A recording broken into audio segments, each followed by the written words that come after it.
안녕하세요. 독학사 2단계의 동기와 정서 심리학 유소영입니다. 네. 저희가 이제 오늘부터 동기와 정서 심리학을 같이 공부를 좀 해보겠습니다. 네, 첫 장에는 동기의 개념과 이제 특성이라고 이제 나와 있습니다. 그래서 첫 장에서는 이제 전반적으로 이제 동기가 이제 무엇인지 이러한 개념들을 좀 확인을 하고요. 거기에 나온 여러 가지 또 주요 용어들이 있습니다. 이제 그런 것들 확인을 좀 해보고 그다음에 이제 동기에 대한 또 이론들 이렇게 같이 좀 보도록 하겠습니다. 네, 그러면 이제 첫 번째 여러분 교재 보시면은요 동기의 개념이 나옵니다. 먼저 이제 동기라고 하는 것의 이제 어원부터 저희가 한번 같이 확인을 좀 해보도록 할게요. 자, 동기라고 하면 여러분들이 이제 사전적으로 이제 우리가 의미를 찾아본다 그러면 어떤 일이나 행동을 일으키게 하는 계기, 이거를 이제 동기라고 합니다. 보통 우리가 이제 일상적으로 많이 쓰죠. 무언가 우리가 행동을 할 때는 우리가 사실은 항상 뭐가 필요하냐면 동기라고 하는 게 존재를 하죠. 이게 특별하게 어떤 목적성을 가지고 있는 걸로 우리가 이제 생각을 할 수가 있는데, 사실은 우리가 어떠하게 의식적으로 목적을 하지 않더라고 하더라도 동기는 굉장히 많은 부분에 존재한다라고 볼 수 있어요. 뒤에서 이제 나오겠지만 우리가 목이 말라서 물을 마시게 되는 거, 이런 것도 우리가 목이 마른 이제 동기다라고 하는 부분이 있기 때문에 물을 마시는 행동을 한다라고 이렇게 얘기를 하는 거죠. 그러니까 이 동기라고 하는 부분은 우리 일상의 우리가 하는 모든 행동의 어떤 원인이 될 수 있는 부분이다, 이제 이렇게 볼 수가 있겠습니다. 네, 그래서 사람이 마음을 정하거나 행동을 일으키거나 하는 어떤 직접적인 바로 직접적 원인이 되는 게 바로 또 동기다, 이렇게 얘기할 수 있습니다. 그래서 to move 이제 이렇게 얘기를 하고 있죠. 그 어원에서는 보면은요, 우리 이제 교재의 2번 동그라미 이제 보시면요, mover라고 해서 movere라고 나와 있는 거 있죠. 라틴어에서 이제 왔습니다. 그래서 이제 우리는 motivation이라고 동기를 이제 영어로 표현을 하는데, 이제 이것의 어원이 바로 mover라고 하는데, 바로 이 mover가 to move라는 의미다. 그래서 움직이게 한다라고 하는 이러한 의미를 가지고 있습니다. 그래서 어떤 움직임이라고 하는 무브먼트, 이거의 개념하고 관련되어 있는 게 바로 동기다. 네, 그래서 이제 어원적으로 보면, 사전적 의미로 보면 이제 동기가 이러한 의미를 가지고 있습니다. 자, 그러면 이제 우리가 동기라고 하는 것의 좀 정의를 확인을 좀 해보도록 하겠습니다. 이제 아래 교재의 양괄호 2번 동기의 정의입니다. 자, 인간이 행동을 하고 행동을 하도록 유도하는 요인, 또 개인 내부에 있는 어떤 욕구, 필요, 그다음에 추진력, 충동, 이런 것들로 우리가 동기를 정의할 수가 있습니다. 아까 제가 이제 물을 마신다라고 하는 것도 결국 우리가 목이 마르다라고 하는 어떤, 여기서 본다라고 하면 욕구가 된다라고 할 수 있겠죠. 이런 것들도 다 동기에 포함이 된다. 자, 그다음에 두 번째 보시면요, 개인의 행동을 결정하는 의식적, 무의식적 원인이다. 그래서 우리가 항상 어떤 목적성을 가지고 의식적으로 이러한 동기를 생각할 수 있는 건 아니다. 무의식적으로 우리가 하는 행동에도 동기라고 하는 것이 존재한다. 자, 그 다음에 세 번째는 갈증 등과 같은 유기체의 내적 상태. 그쵸? 이 갈증이 난다라고 하는 우리 뭐 사람이든 동물이든 누구나 가지고 있는 어떤 이러한 형제 모습이 될 수 있죠. 이런 것들의 어떤 내적인 상태, 배고픔이라든가, 그죠? 뭐 졸림이라든가, 이런 것들이 다 포함이 될 수 있습니다. 자, 그 다음에 이제 욕구, 그 다음에 동인, 그 다음에 추동, 이런 것과 다 같은 의미로 사용이 될 수 있습니다. 자, 그 다음에 이제 행동적인 힘, 요게 조금 더 강조가 되어 있습니다. 네. 자, 그 다음에 우리가 왜 그런 행동을 하는 거야? 왜? 이런 말 참 잘 쓰죠. 바로 그거에 우리는 뭐냐면 동기를 묻는 질문이다라고 볼 수 있는 거죠. 왜 저런 행동을 해? 저 행동을 하는 이유가 뭐야? 바로 그러한 이유, 이런 것들을 우리는 그 안에 이제 동기가 포함되어 있는 질문이다라고 보시면 될 것 같아요. 그 다음에 이제 심리학에서 보자면 행동을 일으키는 어떤 의식적, 무의식적인 원인이다, 이제 이렇게 얘기를 하고 있습니다. 그래서 의식적, 무의식적, 이런 것들을 모두 다 포함한다. 그거를 여러분들 같이 이제 보시면 될 것 같습니다. 자, 그럼 이제 다음 페이지로 이제 우리 교재로 좀 넘어오도록 하겠습니다. 자, 동기가 내포하는 개념이 이제 나와 있죠. 양괄호 3번입니다. 자, 첫 번째는 뭐냐면 인간의 행동을 활성화시킨다. 네, 그래서 중요한 이제 세 가지 포인트들이 나오는데요. 동기에 이제 내포되어 있는 개념은 첫 번째, 활성화입니다. 요것을 여러분들이 이제 기억을 좀 해주시면 좋겠습니다. 그러니까 사람의 행동을 어떤 방식으로 하도록 만드는 거, 이런 것들을 얘기를 합니다. 그래서 개인 내 어떤 활성적인 힘, 이런 것들을 촉발시키는 거, 이것을 이제 활성화라는 측면으로 얘기를 하고 있습니다. 자, 두 번째 보시면은요, 인간 행동의 방향을 설정을 하거나 목표를 지향시킨다. 네, 두 번째 중요한 이제 동기의 개념입니다. 방향 설정. 같은 말이에요. 이게 목표 지향이라는 거. 예. 어떤 행동 쪽으로 우리가 방향을 틀어서 그 행동을 하느냐. 자, 목이 말라요. 그럼 어때요? 물을 찾아야 되죠. 물을 찾는다라고 하는 방향성, 물을 찾는다는 목표, 이걸 가져야죠. 목이 마른데 우리가 뭐 장난감을 찾거나 뭐 이러진 않잖아요. 그죠? 그게 이제 방향이 설정된다, 목표 지향을 한다라는 의미로 보시면 될 것 같아요. 자, 그다음에 이제 세 번째는 행동을 유지시키거나 지속시킨다. 네. 세 번째, 유지 혹은 지속성이라고 하는 특징이 있습니다. 네, 우리가 배가 고파요, 그죠? 배가 고프면 어때요? 네, 동물도 그렇고 사람도 그렇지만 먹을 거를 찾죠, 그죠? 사람은 뭐 식당을 찾거나 아니면 집에 있다라고 하면 뭐 라면을 찾든지 아니면 뭐 반찬을 찾아서 무얼 먹을까 뭐 이런 고민을 하게 되겠죠. 이런 것처럼 동물도 마찬가지죠. 배가 고프면 그죠, 뭐 먹잇감을 찾아 나선다든지 뭐 열매를 찾아 나선다든지 뭐 이런 행동을 할 거예요, 그죠? 이렇게. 그런데 그것이 충족되기 전까지는 어때요? 그 행동을 지속적으로 계속 하겠죠. 바로 그러한 유지 지속성의 이제 의미를 가지고 있습니다. 네. 그리고 이제 우리 용어에 보시면은요, 이제 추동이라고 하는 게 나오는데요. 이제 우리가 앞페이지에서 이제 동기의 정의 부분에 있어서 같은 의미로 동기와 추동이라고 하는 게 이제 같은 의미로 좀 사용이 된다라고 나와 있죠. 그래서 추동이라고 하는 거는 어떤 행동을 일으키는 동기 상태를 얘기를 합니다. 주로 이거는 그런데 우리의 어떤 좀 본능적인 욕구와 관련된 것들이라고 보시면 돼요. 그래서 배고픔이라든지 혹은 뭐 졸림이라든지 뭐 아니면 뭐 그다음에 목이 마른 거, 그죠? 물, 뭐 수면, 뭐 여러 가지 이런 것들과 이제 관련돼서 그래서 우리가 물이 이제 없다. 우리에게 우리 몸에서 수분이 이제 박탈된다라고 하면 우리는 바로 이러한 물을 먹고 싶어 한다라고 하는 이 동기 상태가 만들어지는 거죠. 그걸 바로 이제 추동이다, 이렇게 얘기를 하고 있습니다. 네, 그다음에 이제 동기 연구로 좀 내려가 보도록 하겠습니다. 자, 그러면 이 동기 연구를 한다라는 게 어떠한 의의를 가지고 있느냐. 네, 동기라고 하는 것을 알아두면 사실은 우리가 굉장히 유용합니다. 우리가 생활을 하는데, 그죠? 일단 기본적으로 동기가 뭐예요? 우리가 인간을 움직이게 하는, 행동을 하도록 하는 어떤 그러한 내부의 힘이잖아요, 그죠? 그거를 이해하고 있다라면 우리가 굉장히 많은 곳에서 써 먹을 수가 있죠. 자, 어떤 부분에 쓸 수 있는지를 보도록 하겠습니다. 자, 동기를 이해함으로써 인간의 행동을 설명을 할 수가 있다라고 얘기를 합니다.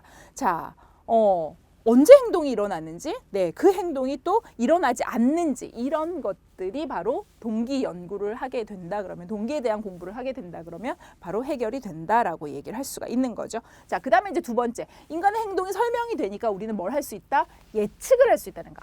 아마도 이런 행동을 할 것이다. 예상을 할 수 있다라는 거죠. 네. 그다음에 이제 세 번째 보시면은요. 사람을 향상시킨다라고 나와 있습니다. 네. 동기라고 하는 것이 이런 뭐 단순하게 뭐 목이 마르고 그죠, 뭐 졸려서 잠을 자고 이런 것들뿐이 아니라 사람에게는 굉장히 또 뭐 자아 실현의 욕구라든가 이런 것들이 존재하죠, 그죠? 이제 뒤에 가서 우리가 배우겠지만 목표 이런 것들도 이제 공부를 하게 될 거예요. 이게 전부 다 뭐냐면 사람이 자신을 발전시키고자 하는 이러한 어떤 동기 측면이다라고 볼 수 있습니다. 그래서 어떻게 재능, 창의성 이런 것들을 배양을 할 수 있느냐, 어떻게 흥미를 개발할 수 있냐, 이런 것들이 다 바로 동기 이론을 가지고 우리가 또 설명을 할 수가 있습니다. 그래서 사람을 향상시킨다라고 하는 부분도 동기 연구의 의의가 되고요. 네 번째는 또 목표를 설정하고 계획을 세우는데도 도움을 준다라고 얘기를 합니다. 자, 그다음에 이제 다섯 번째 보시면은요, 개인적인 성장에 바로 가치 있는 결과를 얻을 수가 있다라고 얘기를 합니다. 전문 지식을 얻을 수 있고 그렇게 함으로써 수행을 높이고 그죠, 어떤 의미를 발견하고 또 행복을 더욱 느낄 수 있게 이렇게 도와주는 게 바로 또 동기 연구다 얘기를 합니다. 자, 그다음에 이제 기업 같은 곳에서는요, 조직의 성과 이런 것들을 결정하는데 중요한 요인이죠. 기업에서 어때요? 이윤을 추구해야 되죠. 이윤 추구가 목적이 되는데 이윤을 추구하려면 누가 열심히 일을 해야 돼요? 그렇죠. 조직원들, 직원들이 열심히 일을 해야 되잖아. 그런데 사람은 굉장히 자율적인 그런 동물이에요. 굉장히 사람에게 기본적으로 가지고 있는 그러한 어떤 욕구다 이렇게 볼 수 있어요. 자율성이라고 하는 게 있기 때문에 억지로 사람을 끌어다가 이거 해 이렇게 할 수 없다라는 거죠. 그죠? 스스로 자기가 무언가를 하고자 하는 그러한 그 동기가 있어야만이 발전이 되는 거죠. 그러다 보니까 바로 그러한 사람의 동기를 이해한다라는 거는 조직 장면에서도 굉장히 많은 또 도움이 될 수가 있다 이렇게 볼 수 있겠습니다. 자, 그다음에 이제 다음 페이지로 가셔서요. 그럼 동기의 특성을 보도록 하겠습니다. 앞에서도 이제 잠깐 나와 있던 이제 부분이라고 볼 수가 있는데요. 우리 교재 이제 거기 위에 내용 보시면요. 동기라고 부를 수 있는 것에 대해 직관적인 느낌은 있으나 동기를 정의하기는 매우 어렵다라고 얘기를 하고 있습니다. 열심히 동기에 대해서 연구를 하고 있지만 동기를 정의한다는 건 상당히 어려운 일이다. 그래서 밑에 이제 클레인지나가 연구를 했더니 동기에 관한 진술을 102가지나 찾았다라고 얘기를 하고 있습니다. 자, 그런데 거기에서 이제 우리가 쭉 찾아보니까 공통적인 게 나오더라는 거죠. 그게 바로 뭐냐? 바로 활성화라는 부분과 방향성 이것을 얘기를 하고 있습니다. 자, 그래서 활성화다라고 얘기를 할 때는 우리가 동기의 어떤 활성화적인 속성이다. 그래서 행동이 나타날 때 바로 가장 쉽게 관찰되는 부분이 바로 활성화인데 가연적인 행동, 그러니까 뭐냐면 눈에 보이는 행동이라는 거죠. 그죠? 우리가 행동으로 나타난다는 거는 뭐예요? 우리 눈에 확인이 된다는 거잖아요. 그래서 가연적 행동이라고 하는 부분이 이제 활성화에서 대표적인 특징이 되고, 그다음에 지속성, 행동을 계속하고 있는 거, 그렇죠? 그다음에 강렬함, 물론 행동에 따라서 어떤 건 좀 더 강렬한, 그러니까 행동의 강도가 더 센 것도 있고 약한 행동도 있기는 하죠. 어쨌든 그러한 강렬함도 활성화의 하나의 어떤 특징으로 볼 수가 있다라고 할 수 있겠습니다. 자, 그러면 이제 가연적인 행동부터 좀 보도록 할게요. 자, 행동의 어떤 관찰이 된다.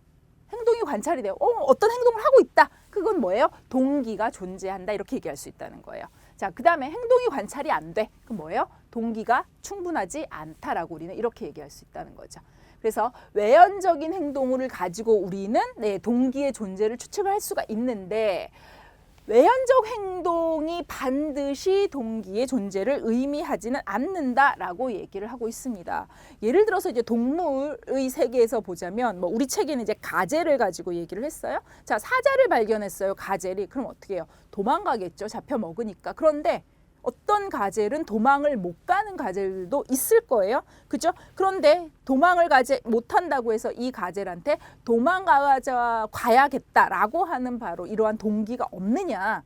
그렇지는 않다라는 거죠. 실질적으로 어떤 도망을 가는 혹은 도망을 못 가고 있지만 그 자리에 멈춰 있는 이런 이 동물들의 어떤 신체 상태 이런 거를 측정을 해 보게 되면은요 심박수 혹은 또 스트레스 호르몬이 아드레날린 같은 거 이런 것들이 굉장히 높게 나타난다라는 걸 볼 수 있죠. 그런데 뭔가 가젤이 너무 얼어붙어서도 못 갈 수도 있겠죠, 그죠? 그렇다 보니까 우리가 외연적인 행동만 가지고 바로 동기를 있다 없다라고 판단하기는 좀 어렵다라고 할 수 있겠습니다.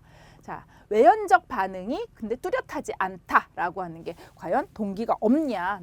그거에 대해서는 우리가 한 번 더 생각을 해봐야 되겠다. 이제 이렇게 볼 수가 있습니다. 그런데 이제 많은 경우에 있어서는 바로 동기가 변화됐다라고 하는 거는 외연적인 행동도 같이 변화된다라는 것으로 얘기를 할 수가 있습니다. 하지만 100%꼭 그런 건 아니다. 자, 그 다음에 이제 지속성을 좀 보도록 하겠습니다. 자, 배고픈 동물들, 이제 서두에서도 얘기를 했었어요. 지속적으로 먹이 구하는 행동을 하게 되겠죠, 그죠? 자, 사람 같은 경우도 마찬가지예요. 뭔가 성공 확률이 높지 않아요. 그런데도 자꾸 어떠한 행동을 지속적으로 하기도 합니다. 이게 바로 동기가 있기 때문이다. 그래서 바로 그러한 동기의 특성을 지속성으로 또 얘기를 하고 있는 거죠. 자, 그래서 행동의 지속성은 어떤 대안적인 행동이 가능한가에 부분적으로 좌우가 된다라고 얘기를 하고 있습니다.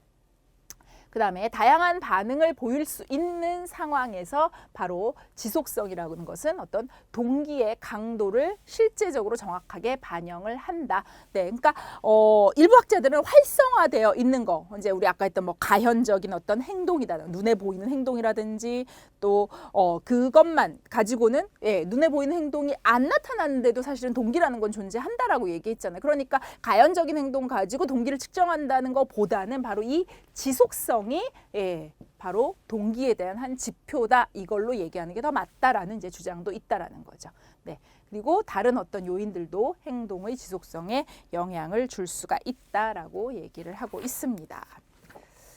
자, 그 다음에 이제 우리가 동기에서 얘기할 수 있을 때, 네, 바로 강렬함을 얘기를 할 수가 있습니다. 네, 이것도 이제 활성화 부분에서, 네, 왕성하고 어떤 활발한 또 더 동기화되어 있다. 이런 게 뭔가 우리 행동이 좀 더 활발해요. 그죠? 뭔가 소극적이고, 네, 활발하지 않은 행동보다는 같은 것이라도 훨씬 활발한 행동인 경우에 우리가 더 동기화되었다라고 말 수 있다는 거죠.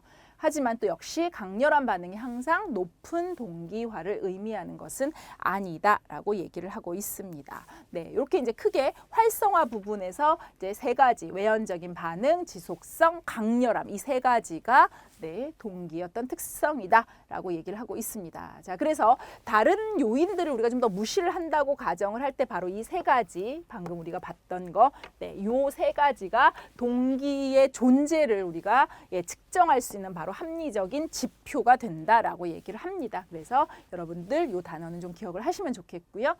유기체가 계속해서 활동을 하기 때문에 행동의 어떤 활성화가 동기 분석에서 굉장히 주요한 관심사가 되어서 안 된다라는 또 주장도 있어요. 그러니까 이게 뭐냐면 유기체가 쉬지 않고 행동하잖아요. 그죠? 여러분들 잠잘 때 시간 빼고는 우리는 눈 떠 있는 시간은 무엇이라도 해요. 그죠? 무엇이라도, 그 무엇이라도 한단 말이에요. 그러니까 우리의 행동 자체가 늘 활성화가 되어 있기 때문에 우리가 그 활성화를 가지고 동기를 분석한다라는 것은 말이 안 된다라고 주장을 하는 부분도 있다라는 그 얘기입니다. 네, 이렇게 해서 이제 동기에서 이제 첫 번째 우리가 활성화라고 하는 이 특성의 세 가지를 좀 봤습니다.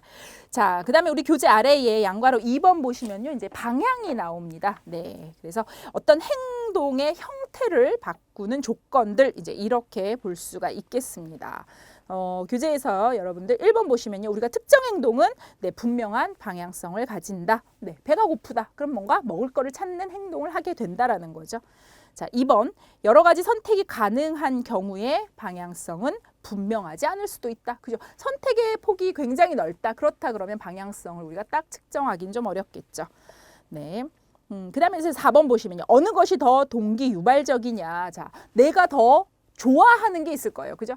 배고파요. 근데 우리가 먹을 것이 여러 종류의 선택권이 있다라고 한다 그러면 어때요? 내가 좋아하는 그 음식을 선택을 하게 되겠죠. 그죠? 네, 그래서 어느 게 더 동기를 유발하는 것이냐 이런 것을 보려면 선호도 검사가 필요하다라는 얘기를 하고 있습니다. 그래서 선호도가 동기를 설명하는 지표로 더 적절할 수 있다라고 이제 동그라미 5번에 써 있습니다.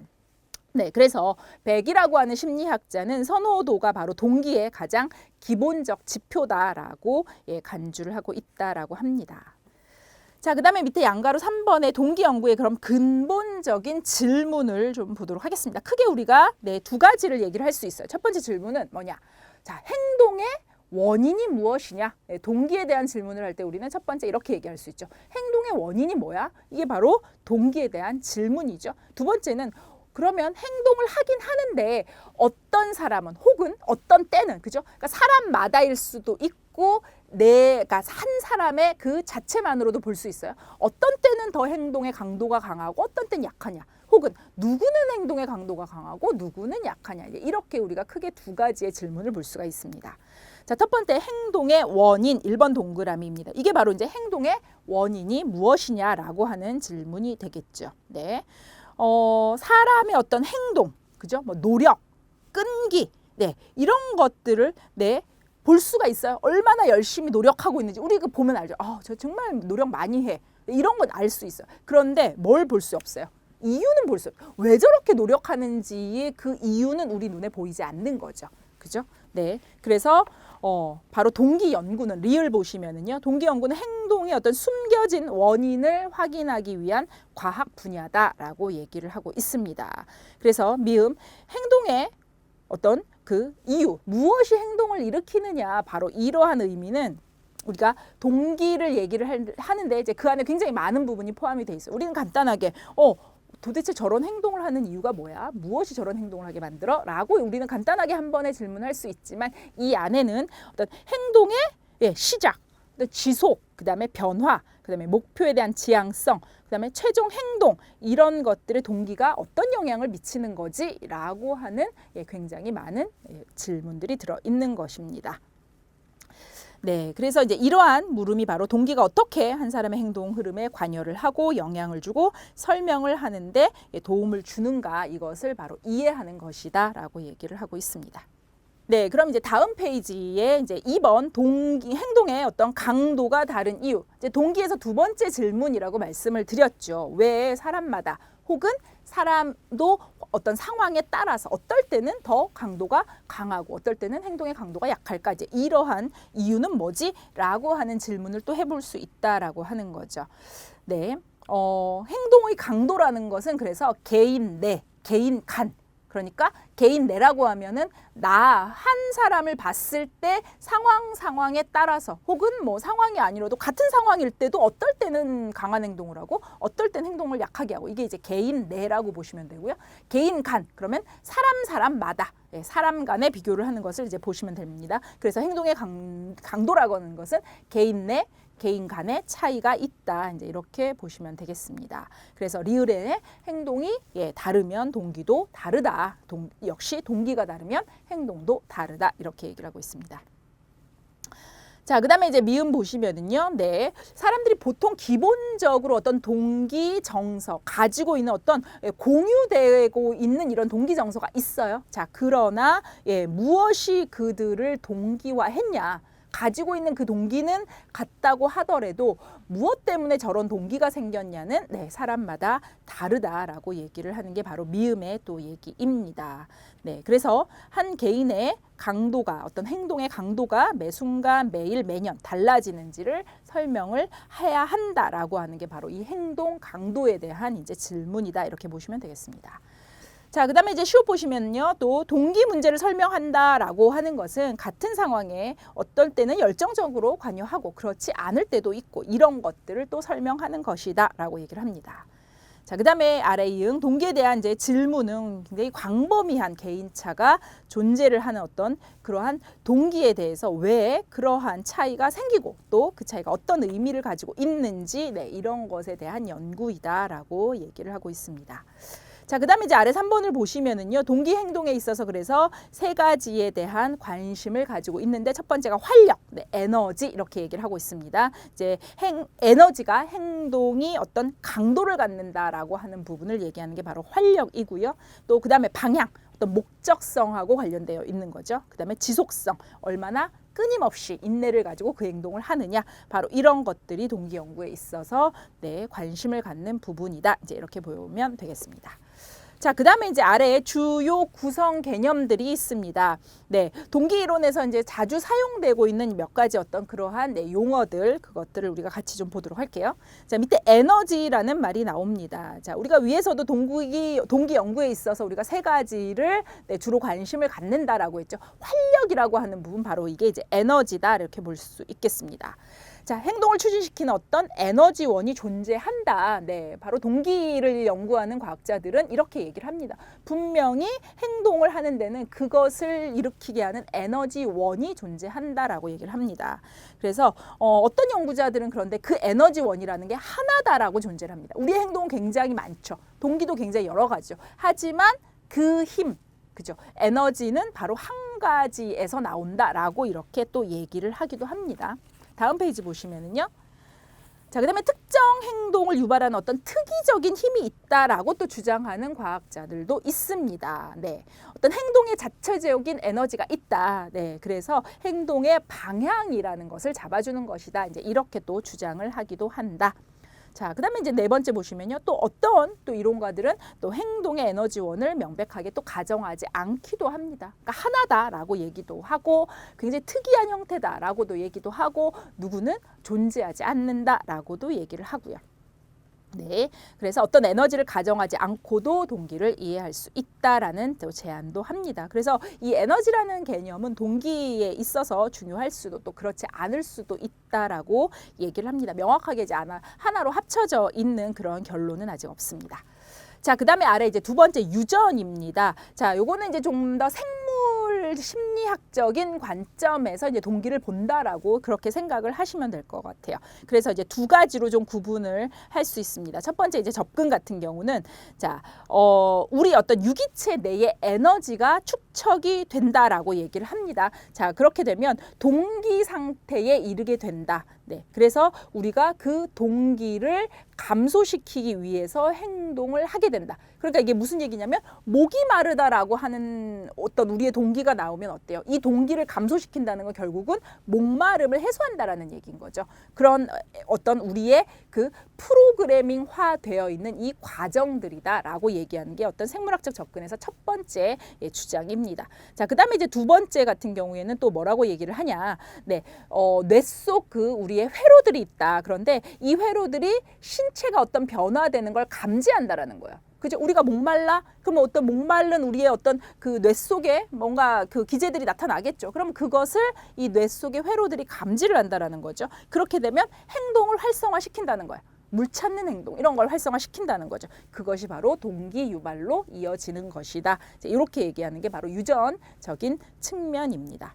자, 그다음에 밑에 세 번째 보시면요. 학습. 네, 이제 학습 심리학이라고 하는 부분에서 또 얘기를 하고 있습니다. 네, 그래서 동기라고 하는 이 동기화된 행동에는 학습도 매우 중요하다. 이제 이렇게 주장을 하고 있습니다. 그래서 학습과 동기 사이의 어떤 상호 관계 이런 것들을 설명하려고 이제 헐이 굉장히 이제 많은 이론들을 개발을 했습니다. 그러면서 헐 이후에 어떤 목표 지향적인 행동을 통제한다라고 할 때 이 유인 이라고 하는 역할을 또 강조를 하게 됩니다. 이제 저희가 뒤에서 다시 배울 겁니다, 여러분. 그러니까 이제 요렇다라는 정도만 여기서 보시면 될 것 같아요. 자, 그래서 이제 뒤에 또 나오겠지만 우리가 고전적인 조건 형성이나 도구적 조건 형성 이런 것들이 이제 인간의 학습을 설명하는 아주 기본적인 설명들입니다. 네, 이것들을 가지고도 바로 동기가 어떻게 연결되는지 이제 이런 것들도 네, 학습 이론에서는 이제 설명을 하고 있습니다. 네, 그다음에 이제 우리의 어떤 행동이라는 것은 모방 학습 관찰에 의해서도 이루어진다라고 얘기를 하고 있습니다. 그래서 이 관찰학습이라고 하는 이제 밴두라가 주장을 한 관찰학습도 역시 인간의 동기화된 행동에 굉장히 많은 부분을 차지한다라는 것을 또 학습 쪽에선 또 얘기를 하고 있습니다. 자, 그다음 다음 페이지 이제 사회적인 상호작용을 얘기를 하고 있습니다. 바로 이 부분은 이제 사회심리학 쪽에서 또 동기와 관련된 이제 이론들이라고 또 볼 수가 있습니다. 자, 우리는 기본적으로 어때요? 사회적 동물이죠. 사람과 사람들 간의 관계 속에서 우리가 이제 살아가죠. 그러다 보니까 상호작용이라고 하는 것도 바로 동기를 일으킬 수 있다라고 얘기를 합니다. 자, 그리고 두 번째에서 이제 집단의 힘을 강조를 하고 있어요. 자, 우리가 어떤 집단에 소속이 되어 있어요. 그렇게 할 때 이 집단의 힘이라는 게 존재를 합니다. 그래서 우리는 그 집단이 요구하는 어떤 그 행동들을 따라해야 한다라고 하는 이러한 어떤 우리의 욕구가 생겨요. 예, 그걸 동조라고 얘기를 하는데요. 바로 이러한 집단 힘이 동조를 일으키는 동기 유발원이다. 이제 이렇게 또 설명을 하고 있습니다. 자, 그다음에 이제 타인의 권위도 바로 복종을 하도록 하는 동기 유발원이다라고 얘기를 합니다. 네, 우리 어때요? 우리보다 뭔가 권위가 있는 사람들의 말은 일단 우리가 의식적이든 무의식적이든 간에 따르게 된다라고 얘기를 합니다. 그것이 이제 어떤 권위의 힘 이렇게 얘기를 하는데요. 바로 그러한 부분도 우리의 행동을 이끄는 동기 유발원이 될 수 있다라고 얘기를 합니다. 자, 그다음에 이제 네 번째 타인의 존재가 어떤 위급 상황에서 도움을 제공할 가능성을 감소시키도 한다라고 합니다. 자, 누군가 굉장히 위험에 빠져 있어요. 그런데 주변에 사람이 많아요. 자, 그러면 자, 내가 그 사람을 도와주기가 쉽지 않다라는 거예요.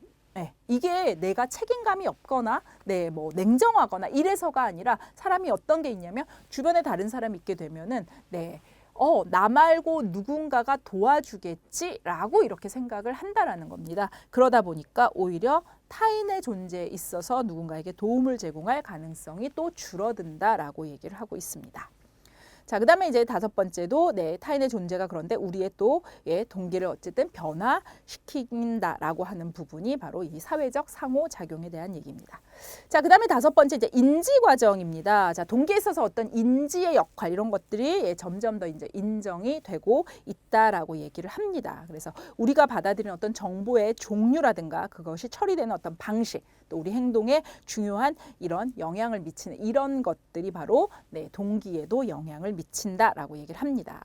그래서 인지 이론에서는 이제 하이더의 그 균형 이론이라든지 이 균형 이론이라는 건 뭐냐면 사람하고 사람끼리 혹은 사물과 사물끼리 혹은 또 사람과 사물 요 사이에서 사람들은 균형을 이루고자 하는 그러한 경향성이 존재한다라고 합니다. 네, 그것을 이제 하이더의 균형 이론 이렇게 얘기를 하고요. 그다음에 이제 페스팅거의 인지 부조화 이론에서도 역시 우리는 동기를 얘기를 할 수 있죠. 자, 인지 부조화 이론은 뭐냐면 내가 가지고 있는 어떤 태도 생각이나 뭐 믿음이나 이런 것들 자 나의 태도가 자 그런데 내가 어떤 행동을 했어요. 내가 가지고 있던 그러한 생각과 다른 행동을 했어요. 내가 굉장히 가치롭게 생각하는 건 이건데 그거와 반대되는 어떤 행동을 했어요. 그렇게 되면 사람은 불편감을 느낀다는 거예요. 그래서 그 둘을 일치시키고자 하는 그러한 우리 어떤 내면의 욕구가 발동을 또 한다라고 얘기를 하는 거죠. 그게 이제 인지 부조화 이론이고요.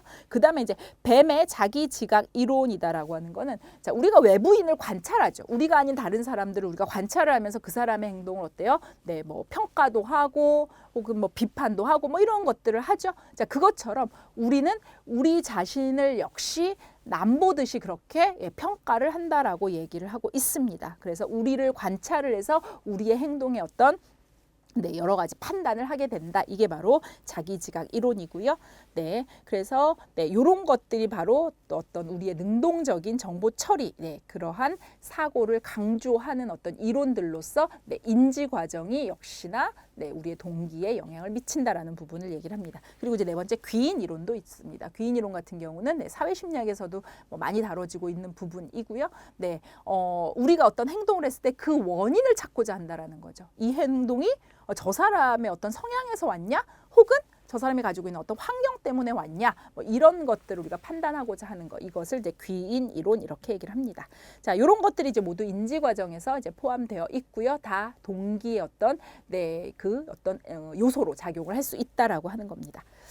자, 그다음에 이제 여섯 번째 동기의 활성화입니다. 이건 어떤 신경계에서의 역할들을 좀 강조를 하고 있는 부분입니다. 그래서 이 동기 활성화 요 분야에서는 유기체의 상태를 감지하는 어떤 기제, 또 신체가 평형을 상실했을 때 동기를 유발하는 기제 이런 것들을 주로 연구해 왔다라고 얘기를 합니다. 그래서 초기에 어떤 이제 이론을 해서 보게 되면은 말초신경이 어떤 말초 수용기, 그러니까 신체 상태를 감지하는 그 측면에서 말초 수용기를 굉장히 중요하게 이제 강조를 했습니다. 그러다가 조금 시간이 지나서는 그보다는 중추 수용기가 더 중요해. 중추 수용기라고 한다면 뭐 뇌, 척수 이런 부분을 얘기를 하죠. 이런 게 더 중요해. 그러다가 다시 말초 기제에 대한 강조를 또 다시 하게 됩니다. 이제 그러다가 두 가지를 모두 다 수용하는 쪽으로 이제 방향이 흘러가게 되는 거죠. 그 다음에 이제 다음 페이지 보시면은요, 이제 7번 이제 욕구가 나옵니다. 바로 이제 이 욕구라고 하는 건 어떻게 보면 동기하고 같은 의미로 이제 사용할 수가 있는 표현이죠. 그래서 욕구는 인간의 어떤 성장이나 또 안녕, 또 삶에서의 어떤 본질적 필수적인 조건이다. 이제 이렇게 얘기를 하고 있습니다. 그래서 환경이 우리의 욕구를 만족시켜준다. 우리의 욕구를 채워준다라고 한다면 우리는 어때요? 굉장히 안정감을 느끼죠. 그렇죠? 그리고 뭔가 우리의 삶에 있어서 뭔가 건강함, 그죠? 이 건강함이라는 건 꼭 신체적인 것뿐이 아니라 어떤 심리적인 것도 다 포함이 되죠. 이러한 건강함, 성장 이런 것들이 이루어질 수 있다라고 얘기를 하고요. 그다음에 그런데 이런 환경들이 우리의 욕구를 충족시키지 못한다, 저지한다라고 한다 그러면 어때요? 우리의 삶, 건강 이런 것들이 위협을 받게 되는 거죠. 그러면서 안전한 어떤 성장 이런 것에도 방해를 받게 되고 결론적으로 그렇게 되면 안정감도 우리가 얻게 되지 못하는 거죠. 그래서 크게 이제 이 욕구를 세 가지로 얘기를 하고 있습니다. 생물학적인 욕구와 심리적인 욕구, 그다음에 암묵적인 욕구, 이제 이렇게 세 가지를 얘기를 합니다. 그래서 생물학적인 욕구를 얘기를 할 때는 어떤 신체의 불균형 이런 것들이 나타났을 때 이런 거를 조정을 하는 그러한 생물학적 조건들을 얘기를 합니다. 자, 갈증 났다. 그죠? 불균형 상태인 거예요. 우리 몸에 수분, 일정 수분이 유지가 돼야 되잖아요. 우리의 몸에. 그죠? 그런데 갈증이 났다라고 하는 거는 우리 몸에 그쵸? 수분이 지금 부족하다라고 하는 신호라는 거죠. 그죠? 이것을 다시 평형 상태로 유지하기 위해서 우리가 이 갈증이라는 걸 느낀다라는 거죠. 배고픔, 뭐 성욕 이런 것들이 다 바로 생물학적인 욕구에 이제 포함이 되는 것이다. 이제 이렇게 보시면 될 것 같고요. 그다음에 이제 심리적 욕구라고 하는 거는 어떤 환경과 상호작용을 하는 어떤 그러한 내재적인 어떤 심리 처리 이런 것들을 얘기를 하고 있습니다. 그래서 성장이라든지 발달이라든지 안녕 이런 것들을 촉진시켜 주는 게 바로 심리적인 욕구입니다. 그래서 사람의 기본적인 어떤 그 욕구 세 가지를 바로 우리 책에 나와 있는 것처럼 자율성, 유능성, 관계성 이 세 가지가 인간의 기본 심리 욕구다 이렇게 얘기를 합니다. 그러니까 자유롭게 인간을 하지 못하면 인간은 굉장히 어렵고 힘든 상태를 느끼게 됩니다. 그다음에 유능감, 내가 무언가를 잘한다라고 하는 이 느낌이 바로 유능감입니다. 그다음에 관계성은 사람들과 함께 살아간다라는 거죠. 바로 이게 이제 기본적인 심리 욕구다. 자, 그다음에 이제 암묵적 욕구라고 하는 건요. 주로 긍정 정서와 관련돼서 환경과 상호작용을 추구하는 심리 처리, 요것을 암묵적인 욕구라고 얘기합니다. 그래서 이러한 욕구에는 우리가 성취욕이라고 한다든지 뭐 권력에 관련된 욕구라고 한다든지 뭐 친의 욕구라든지 이런 것들이 바로 암묵적으로 이제 우리가 가지고 있는 욕구다. 이렇게 이제 볼 수가 있겠습니다. 네, 이렇게 해서 7번 욕구까지 이제 보고요. 항상성부터 또 다음 시간에 또 공부를 좀 해보도록 하겠습니다.